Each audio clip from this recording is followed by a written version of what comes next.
We'll go to chapter 36, the benefits and cost of economic growth. So when we talk about economic growth, we're talking about an increase in a country's GDP over a period of time. That's what economic growth is. So that takes us further down to the benefits of economic growth. So the first benefit about economic growth is a rise in living standards. So when we talk about living standard, we're talking about the affordability of people, how their spending has improved over time. So as soon as income increases, because it starts with GDP, as soon as GDP increases, it means income is increasing. So an increase in a country's GDP will definitely increase the income. And if income is increasing, people can now afford those things that they cannot afford previously. So a rise in living standards, economic growth means real GDP is rising in the economy. So if the population grows at a slower rate, then real GDP per capita will increase. So if an economy is growing ahead of the population, it means the real GDP per capita will definitely increase. And if the real GDP per capita increases, it simply means each individual within the economy has more income than it previously has. So that is the point about living standard. So the living standard is improving because income level has increased based on the fact that the GDP is rising ahead in a rate more than the population. I think living standard is clear. That's the first advantage about economic growth. The second one is a rise in income itself. Because the economy is growing, GDP of that economy or income is expected to rise. Why? Because employment within the economy would have increased. And if employment is increasing, it means the level of income would have increased. So here I wrote, a rise in income, economic growth is likely to improve the level of income in any given economy as employment is likely to increase. So if the employment is increasing, people tend to have more in terms of income that they used to have. And that improves their aspect of well-being. So now they can afford basic needs, they can afford even more than the basic. So as soon as they're able to do that, it impacts on their life expectancy because now they feel happier than how they used to feel because they can afford the basic. And that is as a result of economic growth. Do you understand the second point here? Yes. The first one is about economic growth, which leads to a rise in living standard. The second one is a rise in income. And if income is increasing, it simply have impact in the life expectancy because people become more happier. Do you get the second point? The third one is that economic growth will bring about a rise in the standard of education. So because income is increasing, people can now invest further in anything that would improve their life in terms of their satisfaction. So with increasing level of income, people can spend more years in education. People can invest further in education because spending more in education would increase their chances of having better pay in the future. Do you understand the third point there? And the last one is better healthcare.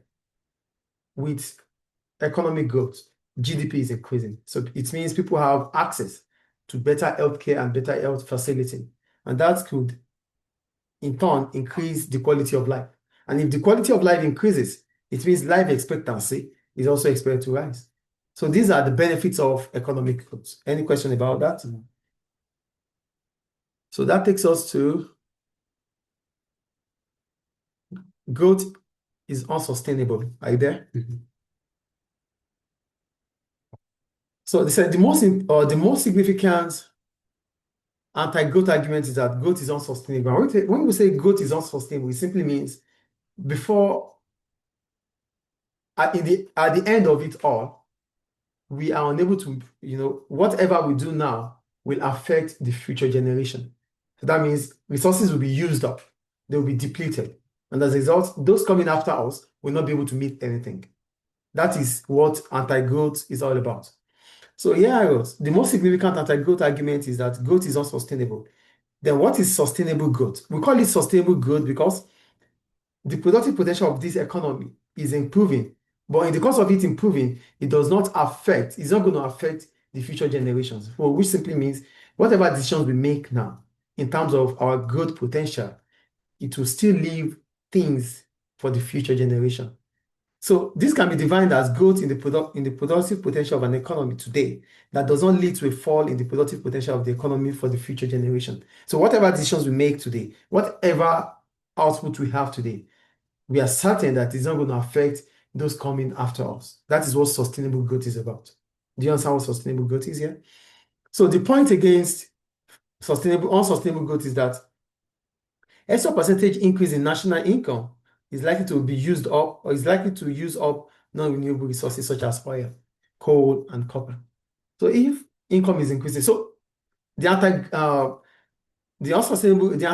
point against unsustainable growth is that whatever resources we use today that increases our income would have meant that we have used non-renewable resources such as oil, coal, and copper to make those resources. That means we have used them to earn whatever we have earned today.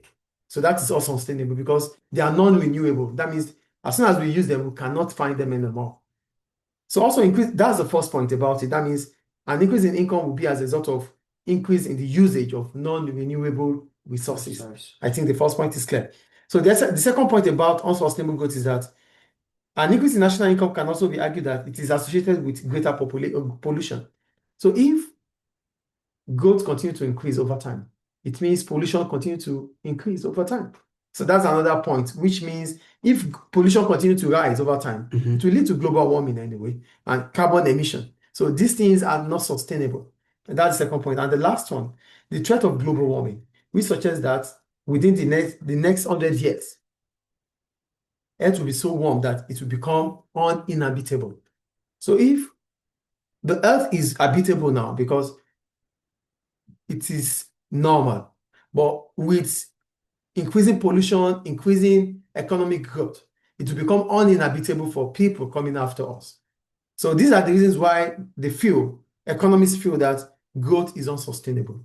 I think the point is clear. Yes. So, however, economic theory suggests that the future might not be hopeless as it suggests. And why is it so? First, in the market economy, growing scarcity of resources results in a rise in price. So we talked about used resources, yes or no?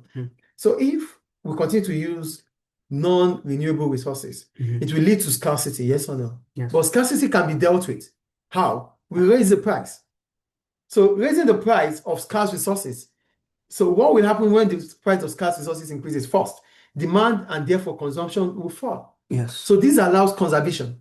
So because we understand that there's scarcity, the price mechanism will raise the price. By raising the price, it reduces consumption. And if consumption reduces, it allows the price mechanism to conserve resources. That means there will be sustainable growth. That is the point we're talking about here. Do you get it? So that's the first. And the second, it becomes profitable to explore for new supplies of resources. So if we think there's scarce resources, yes, resources are becoming expensive in some area, we seek for suppliers. No, we seek for suppliers that have it in abundance. Some countries have used up their own resources. That is why they are expensive.